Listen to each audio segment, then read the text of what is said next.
So I think the action is going to begin. So the host is speaking with us, and hey, let's continue. Mansion WeHo is known for its unique formats. Unlike any other escape room, you'll have 9 hours to escape and achieve success. The reward for success, you ask? The experience, of course, and your life. Jesus Christ, intense. Shit, I'm nervous, guys. Each room is locked from the inside by large metal doors. Solve the puzzles in a room and you should be able to unlock it and move into the next room. There are several rooms to solve before you can reach the final room and exit, at which point the final room opens back up to the reception area where you'll collect your things and gratefully get out. The beer cracks for a second. There is also a second method to escape this nightmare, but perhaps if you learn something you'll figure it out. Oof, sending chills up my spine. It's so pretty better than my first experience. I'm thrilled right now. But don't be intimidated, Jungle Man. This is supposed to be fun, and I'd like you to enjoy your limited time here. I try to be humble, but I can proudly say that no one has ever been let down by the experience here at Mansion WeHo. Also, each room is fitted with multiple hidden cameras. I'll be monitoring your progress and, of course, your safety. I wish you some luck. Keep strong. And I'm sure by the end of the night, I'll get to see what's inside each and every one of you. The voice goes into nascent, almost inhuman laugh. Well, what are you all waiting for? I've opened the door to the next room for you, where the fun really begins. Proceed, and lastly, I'll explain a few simple rules. And we good to go. Welcome to Mansion WeHo. P.S. whistle loudly in excitement. You have the man. Let's go. Come on, pussies. Let's fucking show that creep. We've got the biggest balls around here. Please don't say to me that it's the end of the demo. Please don't say it. I'm not sure what do you mean, P.S., but yes, I haven't been this stoked for something in a long time. I'm not nervous anymore, Adam. I'm excited for this. I know we can do it. Like he rises a shaking face and scramble up his smiling face into a determined mind. You, holy, alright, this is it. Seriously, let's kick some escape room ass. With your smarts, Earl and Ken's experience, betcha we all have it out of here long before 9 hours is up. We'd probably even have time to grab a drink or something after. Well, let's just all focus on the task at the hand, and we'll negotiate after that. After. This idiot thinks it's going to be easy as long as we all work together. Bart folds his arms and puffs up his burly chest. Luckily, I'm not underestimating how hard this is going to be. Adam, you and me, we stick together, no matter what. Win smiles as Adam and him face the bump. Oh, come on, guys. Why, do I get a feeling tonight? It's going to be messy. You mean like a hot mess? Most likely. Mansion WeHo, the movie starring Lars Bronson as Lars Bronson. Last name brings down his brows and makes a serious face. Man, wouldn't that be the worst B-movie ever made? Anyway, gents, I think we should head on in. We've got a long night ahead of us. It's the end, right? No? Okay. Whoa! The 9 men look in amazement at the dark room laid out before them. It appeared that the entire room was sectioned into two, possibly three other rooms. The room they were in specifically was almost pitch black, so dark in fact that they could not tell where the walls were or where one wall met another. The only thing they could see was an illuminated room separating them with a pane of thick glass. The room itself was lit brightly by white-blue fluorescent lights and was as clean and sterile looking as a clinic. Something threatening permeated the ambience, but the group was too excited to take notice. It's just like most of the horror movies begins, right guys? What is this? This is all new. I've not seen this room before. Ken claps his hand together with an accelerated expression. I mean, it's cool, totally different from the library we were just in. Not bad. I gotta admit, I'm impressed. Before we could really get settled, the weird voice came on again. And now, there we are, here. Oh yes, that's... Let's go over the rules, shall we? Remember, now I've mentioned that each room has its own puzzle to solve. Well, the rooms themselves have rules of conduct that I strictly impose. There are two kinds of rooms. This, for instance, is a puzzle room. After this room, you will no longer be solving puzzles as a group. Instead, you'll separate into teams of your choice based on my rules. These rules govern what combination of you may enter a puzzle room. We'll go into the specifics of that shortly. Patience is golden, listening is even more so. It could save your life. The other type of room are for years, like this one you pass through to get to the library. Each puzzle room is connected to a file that leads into another puzzle room. So what in some files, the files are the only place we will all congregate again as a group. In other words, files contains multiple doors to different puzzle rooms, although for the whole freaking family. Enough. And with that, I'd like to invite our honored guest, Mr. Lars Bronson, and only Lars, to help me with the demonstration, if you please. Lars looks around at us. I saw him screaming in that room in one of the screenshots. It has with a surprised but happy expression. He points to the center of his chest with his finger. He always do this. Why? It's like the heart is telling me to go there. What?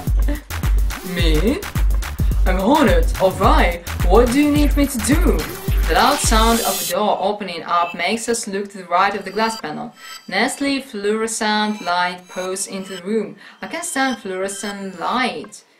Mr. Bronson, if you would enter the bright room, we can begin. Alright, here we go. See you guys on the other side. Lars walks toward the room, passing each other of us with all eyes locked on his broad back. Biggs past him as he passes, and I hear Earl say, "You're gone. Don't worry, Martin." Lars stops for a second to smile at him, I guess, and then walks through the door which automatically shuts behind him. When Lars gets in he starts looking around the room casually. Hey Lars, can you hear us? Yeah, I can hear you. Still hear you, Adam. It's a little pain though. Lucky and the rest of the guys start waving at him. Excellent. Let's continue. Remember how I mentioned rules? There are a few things I really hate, and one of them is people who take advantage, and another are those who make excuses. What? Take advantage and makes excuse? What? What the hell? The voice started sounding really fucked up. I look over at the other guys and some of them seem fine, but I could definitely tell Lucky was uncomfortable. Every room is outfitted with a death trap. If you violate the rules in any way, the death trap will activate, killing everyone in the room. Neither instantly nor pleasantly. Wait, what's going on here? This is... And of course, if you haven't escaped by the end of the 9 hours, then all the death traps will go off at once, killing any remaining guests without mercy. Adam, is this part of the scenario? It is, isn't it? Isn't it? And to show you I'm not fucking around, Les is going to help me demonstrate a death trap right now. No way! Please! Please stop! There were 2 vents within the room occupied by Lars, and from there, after harsh metallic sound, water started pouring in great volumes. What? Come on! This isn't funny! I haven't brought my bathing suit! Seriously, cut it out! This isn't funny anymore! This is not cool! What the fuck is happening? Amusement was slowly turned into terror for Lars as the water continued to creep up from his ankles and now midway up his calves. Fuck! Lars was beating the glass with all his might, using his bare fists. Bart was backing away from the glass with his eyes in disbelief and jaw agape. Vincent and Earl were frozen to the spot. Adam, Ken, Steve and Lucky were banging against the glass furiously, but it appeared to be made of something more. Peace! Simply chuckled. Hey, this is crazy. Look how riled up all of you guys are. Hey, you shut the fuck up. This isn't a fucking joke. This is really happening. Someone's got to think of something. We have to think of something. Now. Are you fucking serious? Holy shit. He's right. We've got to do something. The door. That's right, we gotta try the door, we gotta bust it down or something. Lars, we are going to try busting the door down. You pull and we'll try bashing through. If that doesn't work, you push, kick or whatever you think you need to do and we'll pull. I yell at Lars pressed up against the glass. The side of Lars' face is so pressed up to hear me that I can see his breath fogging up the glass. His eyes, I've never seen eyes like that, so full of fear and desperation. Good thinking! Lars runs up to the door that was on the right side of the room. I notice who follows me with Vince right behind. Bart was still in shock, so I had to yell out his name. We needed the biggest and strongest guy to level this door, if it was even possible. Bart looked at me all dazed. He then shook his head to clear the haze and caught up with us at the door. In the background I could hear Lucky crying uncomfortably. You sick fuck! Just you wait! When I get my hands on you, I crush you friggin' windpipe! You sick piece of shit! Bart was screaming at the darkness, I guess hoping our host would react. Oh god, this isn't enough room for all of us to push on this side. The door's too narrow or something. And we'll push you direct, Lars. Oh, sure, okay.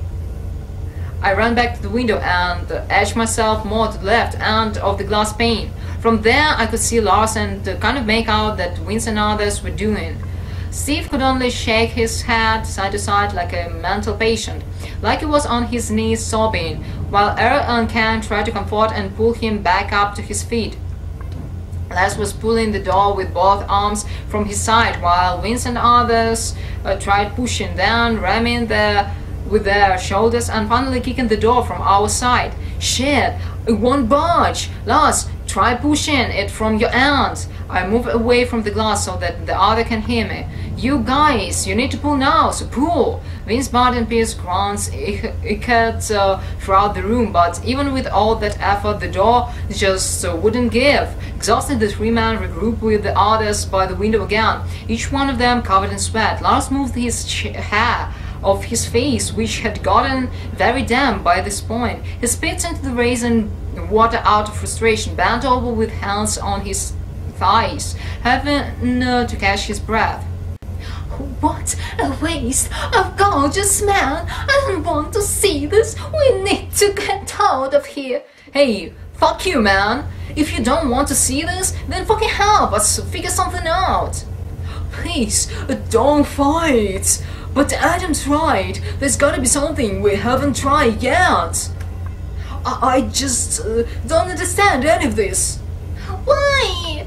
Why are you doing this to us, you maniac? Like he screams at our unknown host. What did we do to deserve this? What has Lars done to deserve this? Leave us alone and just let us out of here. Please, oh God, please. The water is halfway up his thigh. Someone, think of something. Lars, find something to smash the glass. Lars, I think it's a puzzle. Look for clues. Okay. Look for clues. It's obvious. Right, I'll give it a shot. Like he told, it's a puzzle. It's a puzzle. Lars begins to inspect everything he possibly could, opening every single cabinet, pulling on the strange house apparatus, pushing wall tiles, anything. Anything, just please give him something. Lars turns around, shaking his head, his eyes pleading with the others to help. Roar! Suddenly Lars let out a primal roar and rushes toward the window once more. He uses his fists and smashes them over and over and over again the window. Over and over, he just wouldn't stop. The rest of the men looked on, some with tears in their eyes, as the heroic figure tries endlessly to shatter the unbreakable. The water itself continued to rise, and perhaps it was causing the electrical outlets to falter as the lights in the room started to flicker off and on. This is just cruel, inhuman. The water had risen up to Lars' chest by this point. This is bullshit! Lars, buddy, you hit the glass! For all it's worth, don't stop fighting! You're Hollywood here! You can do it! Everyone started shouting Lars, encouraging him to keep pounding away at the window. Wait! Huh? What's wrong? What is it, Lucky? Holy shit! Lucky's eyes widened so much that the whites were visible as all the way around. His voice became twisted and unrecognizable with fear. Oh my God! There's someone there! What on earth are you going on about, Lucky? There's nothing there. I'm not lying. Just look over there. There's someone there. I'm serious, please. I'm not making this up. Just look. Look over there.